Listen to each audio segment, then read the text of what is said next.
De septiembre estemos celebrando a Eduardo, porque todos somos un poco hermanas, hijos, primos, parientes de él, nos formamos con él, ¿no? Y esto que decía Pedro de que viene de abajo la cosa que lo recuerda, yo pienso que hay algo también en Eduardo de que está mucho en las escuelas, las maestras, los maestros, los chiquilines. Yo cuando terminé sexto me acuerdo que nos leyeron, no sé si a los fueguitos, pero eso popular, que haya una escuela de los sin tierra con el nombre de Galeano, me parece que es yo estoy hablando ahora, a mí me tocó presentar algo sobre Galeano y la historia, y en realidad Galeano es en buena medida la historia viva, ¿no? Y esto popular, diversa, latinoamericana, es increíble, ¿no? Como que siguen pasando cosas. Y bueno, ojalá tengamos, no digo un feriado, porque si no nos van a acusar de que queremos descansar, ustedes, no, pero es un día de fiesta, el día de Eduardo, y esta expresión sentipensante, ¿no? Un tipo que tanto estaba buscando con las palabras ayudar a entendernos y querernos más, ¿no? Y cambiar las cosas para bien, qué bueno. Pero con respecto a Galeano y la historia, me voy a centrar en unos minutos en lo que yo había pensado un poco para charlar y compartir. Como profesor de historia, yo tengo algunas experiencias y reflexiones que me parece que pueden servir para seguir celebrando y revalorizando las cosas, ¿no? Lo primero que, bueno, su obra es muy vasta, creo que todos la conocen y la disfrutamos, ¿no? Pero hay un aspecto de él, más allá de las venas abiertas, ¿no? Que es un trabajo ensayístico, de interpretación de largo alcance, que son las memorias del fuego, ¿no? Y las memorias del fuego, yo no soy crítico literario, nada, pero son un ensayo, una búsqueda, una exploración, yo creo que despegada, de tratar de contar la historia de América arrancando desde América, ¿no? Eso de que los nacimientos, o sea, en vez de tener un génesis judío-cristiano, los nacimientos están en América, ya tiene una cuestión maravillosa. Pero, obviamente, es una ficción literaria, y a muchos de los que nos gustó, yo empecé a estudiar historia en los 90, hacer la carrera de historia, Galeano fue un disparador, fue un generador uno de que te hacía gustar, además, otras historias, otras perspectivas. Ahora, entrabas a estudiar historia y enseguida aparecía, un poco también lo decía Pedro, ¿no?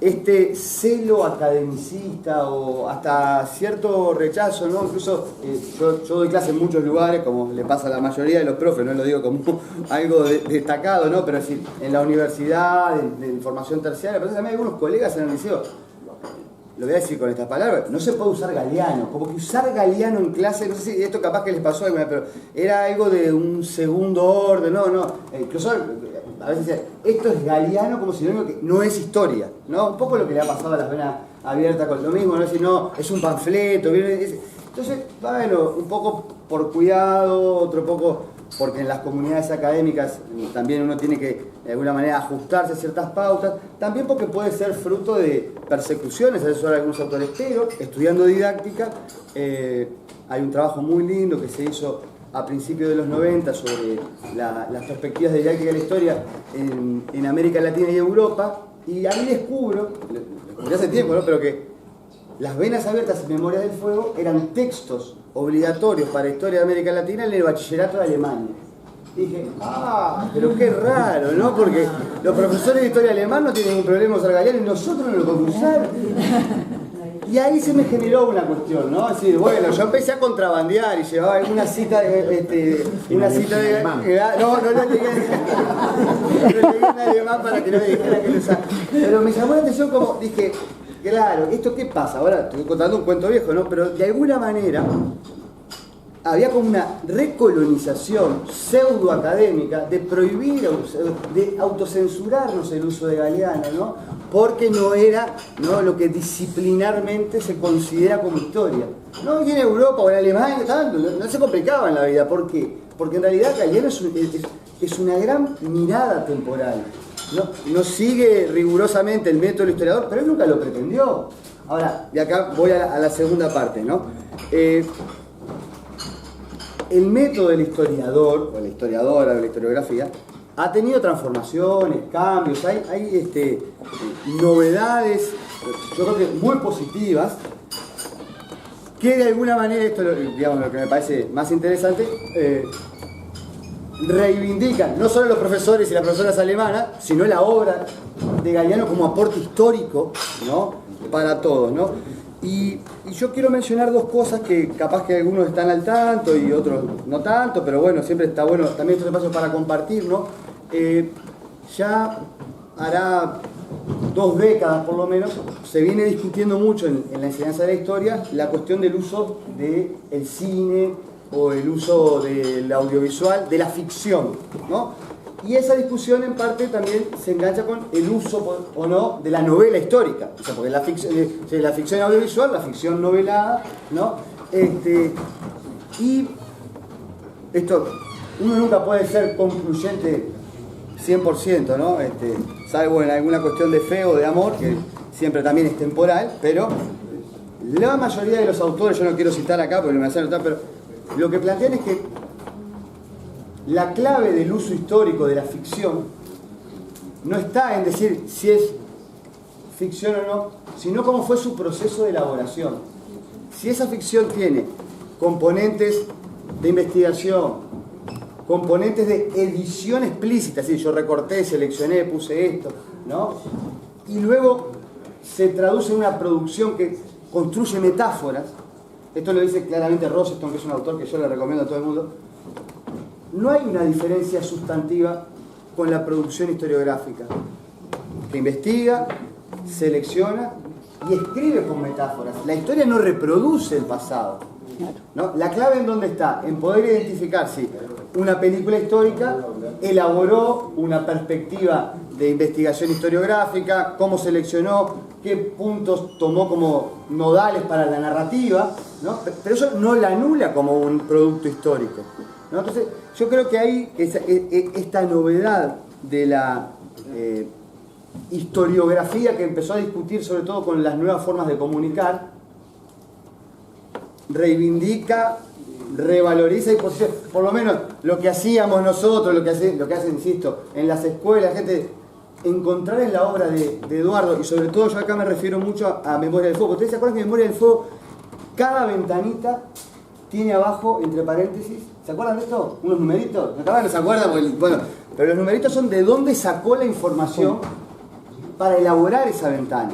Entonces, uno, como profesor, digo ahora pensando en el caso profesor, no quiero aburrir con esto, pero yo puedo trabajar un texto de Memoria del Fuego sobre el origen del arco iris, y abajo, entre paréntesis, tengo los 2 libros de investigaciones sobre mitos de los pueblos de la Amazonia, de donde Eduardo lo sacó. O sea, si yo quiero trabajarlo bien en clase, si yo solo agarro y leo el texto de Eduardo, capaz que puede ser súper pintoresco, pero tengo elementos para avanzar en la investigación histórica, ¿no? Y esto yo creo que revaloriza ese trabajo, lo pone allá arriba. Pero quiero decir una segunda cosa y con esto terminar, ¿no?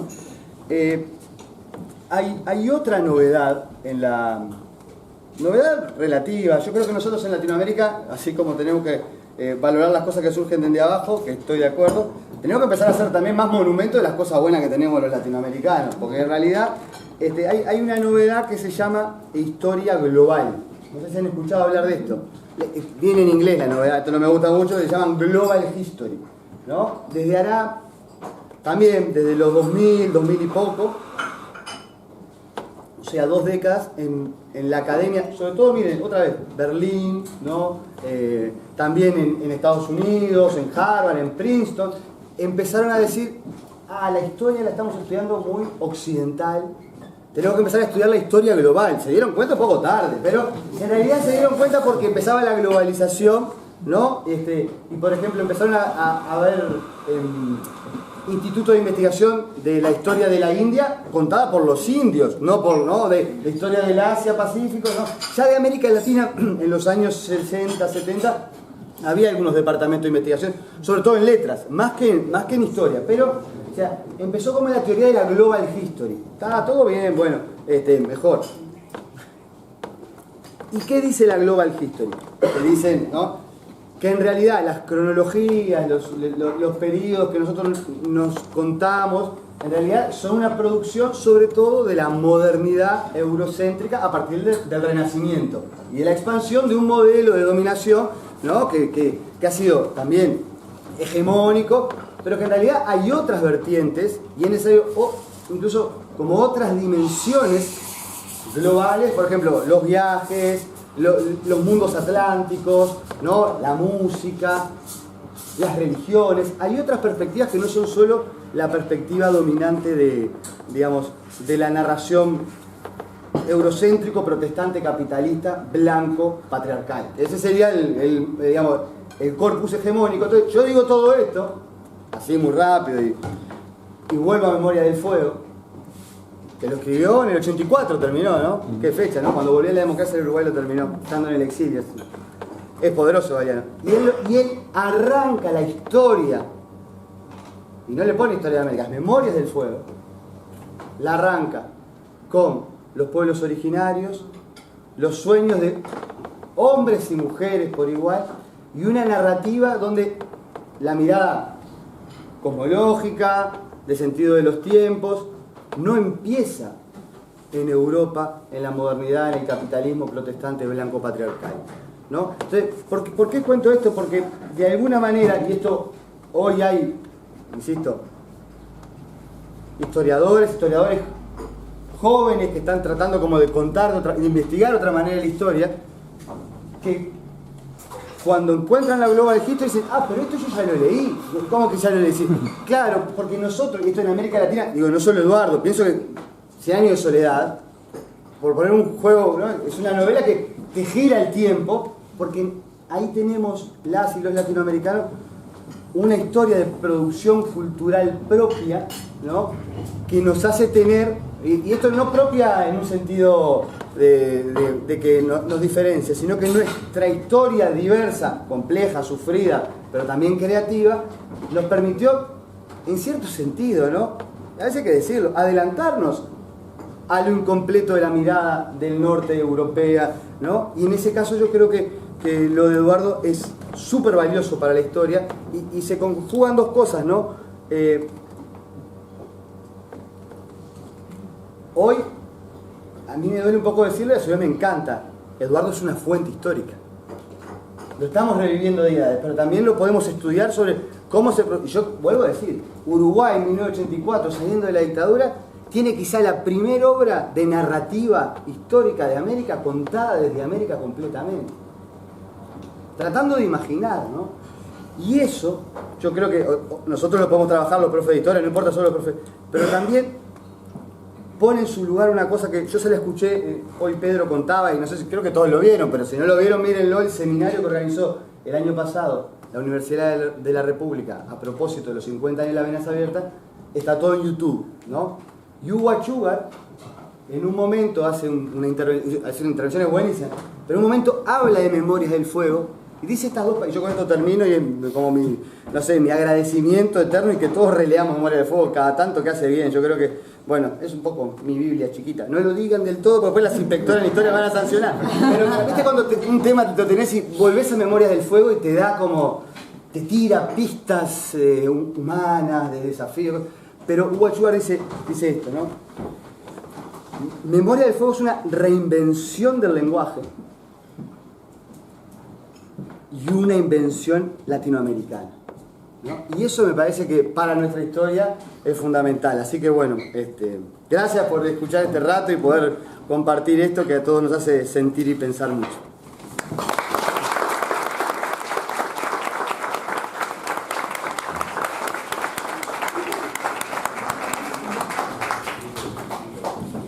La noche. Allá en la infancia, Elena se hizo la dormida y se escapó de la cama.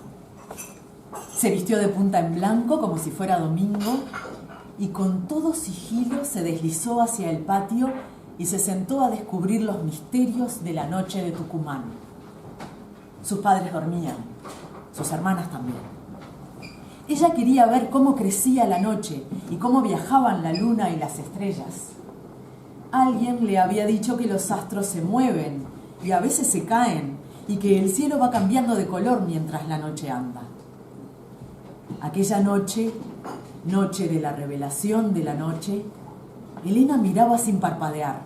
Le dolía el pescuezo, le dolían los ojos y se estrujaban los párpados y volvía a mirar. Miró y miró y siguió mirando. y el cielo no cambiaba, y la luna y las estrellas continuaban quietas en su sitio. Le despertaron las luces del amanecer. Elena lagrimeó. Después se consoló pensando que a la noche no le gusta que le espíen los secretos.